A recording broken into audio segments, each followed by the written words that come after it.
Vamos verificar a resposta da interatividade? Para debelar a crise ambiental que vivemos hoje, é necessário conhecimento dos aspectos técnicos científicos que a caracterizam e de suas causas socioeconômicas, além de uma mudança efetiva de postura. Portanto, a alternativa C é a correta. Continuando, os ingredientes fundamentais da educação são os projetos e valores. É necessário investir na elaboração de ideias integradoras entre formação pessoal e social, no que tange a educação ambiental. Mas que pontos são importantes para o desenvolvimento desses projetos e valores? Vamos verificar um pouquinho daqui a pouco? Vamos lá. Primeiramente, a diversidade, a pluralidade existente no Brasil. O professor deve adequar a sua linguagem, os seus gestos e metodologia a cada realidade. Se você futuramente, quando for docente, for desenvolver um projeto de educação ambiental numa área rural ou numa área urbana, você precisa estar atento que existem diferenças, sim, na postura que você deve ter, dependendo da região. Não só com essa diferença de área rural e área urbana, até diferença de estado, diferença de região do país. Às vezes uma terminologia, né, uma expressão que você usa em algum lugar, em outro lugar ela não é interessante ser utilizada. Então, sempre esteja atento para contextualizar a sua fala, a sua postura, ok? As classes sociais diferentes também existem diferenças aí com relação à postura do professor nessas diferentes realidades. Outro ponto importante seria a multiplicidade de interesses. Então, vamos entender, será, por exemplo, eu habito numa região que existem fazendas, existe um rio que passa por ali, uma indústria e algumas empresas. Será que todas essas pessoas, todos esses atores sociais, como a gente fala, todos eles têm o mesmo interesse com relação àquele meio ambiente? Será que a pessoa que é da fazenda, ela vai ter a mesma preocupação, o mesmo cuidado com aquele rio, com relação ao pessoal que é da empresa, que é da indústria? Então, esses diferentes atores sociais, né, até coloquei aí no slide, indivíduos, grupos ou segmentos, apresentam características próprias quanto à utilização dos recursos naturais.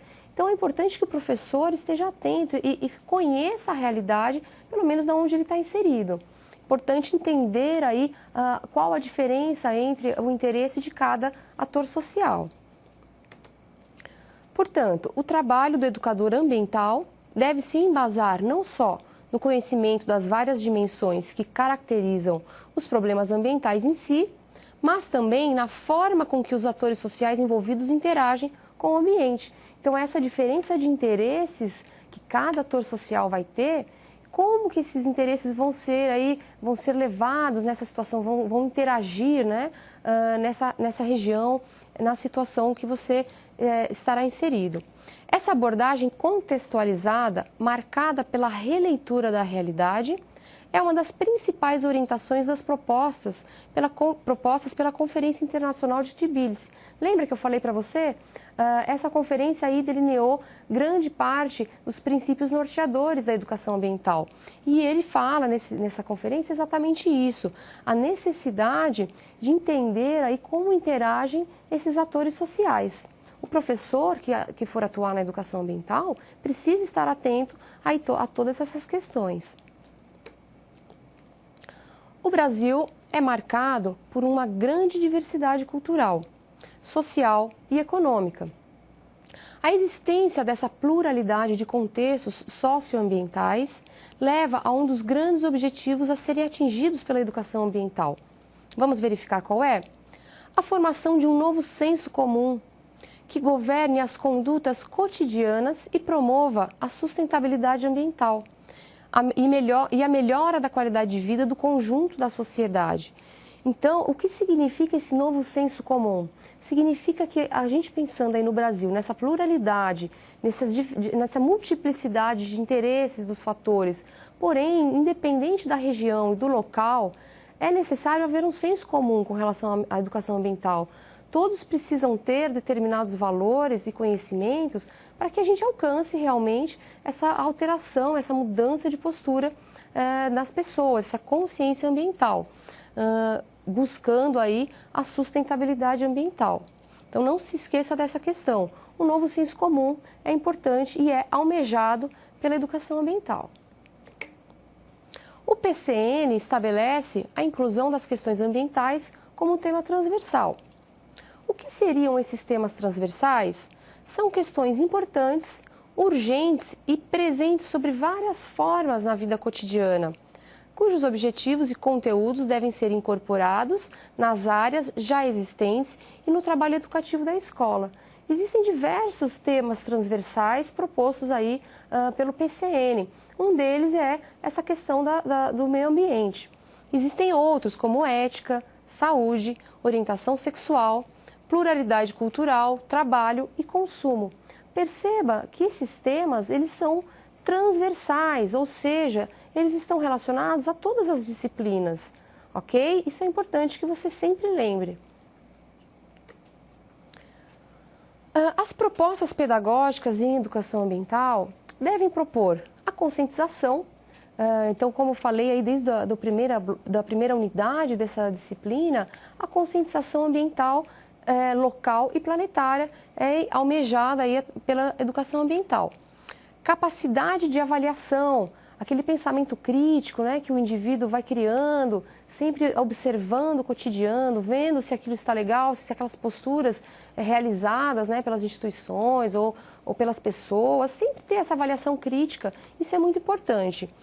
Mudanças de comportamento, então sempre buscando atingir essas posturas mais adequadas para o meio ambiente, desenvolvimento de competências e, claro, a participação dos educandos. Não adianta haver diversos projetos em que as pessoas não se interessem por eles, ok? É importante você conseguir, através dessas propostas pedagógicas, atrair os educandos, atrair esses estudantes para a participação.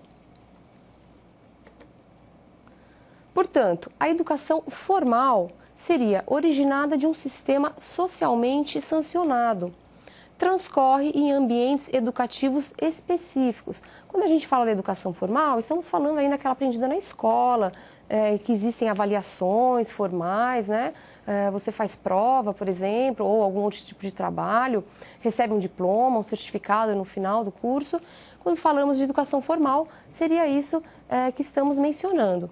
Por outro lado, a educação não formal é caracterizada pelo aprendizado voluntário, não havendo, neste caso, a obrigatoriedade típica do ensino formal. Dispensa ambientes específicos. A educação não formal, ela pode ocorrer em qualquer ambiente. Ela não é específica da sala de aula ou de uma instituição, pode ocorrer em qualquer ambiente. Atenção a uma ressalva. Isso não quer dizer que a educação formal só ocorra na escola. Não, diferentes ambientes podem ocorrer a educação formal. Quer ver algum exemplo? Educação formal, onde será que ocorre? Salas de aula de instituições públicas e privadas, cursos, seminários, workshops que emitem certificados ou licenciamentos, visitas a ambientes naturais como parte do currículo escolar, visitas programadas pela escola a parques, museus e zoológicos. Então, perceba que em diversos ambientes pode ocorrer a educação formal, porém ela está sistematizada, ela tem ali um planejamento, diferentemente da educação não formal, que é mais livre. Vamos verificar onde a educação não formal pode ocorrer? Por exemplo, visitas recreativas a parques, museus e zoológicos, cursos, seminários e workshops que não emitem certificados ou licenciamentos, acampamentos, programas turísticos. Então, perceba que a educação formal e não formal podem ocorrer em diversos ambientes.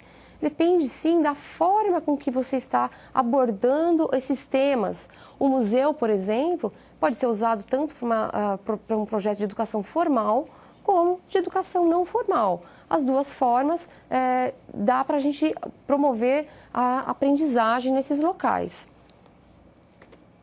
Vamos à interatividade?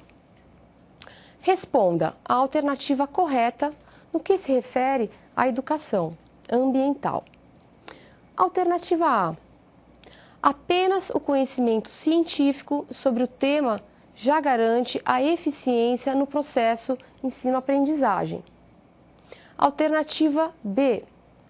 Deve ser padronizada, independentemente da região e do público-alvo. Alternativa C. Deve levar em consideração a pluralidade socioeconômica. Alternativa D.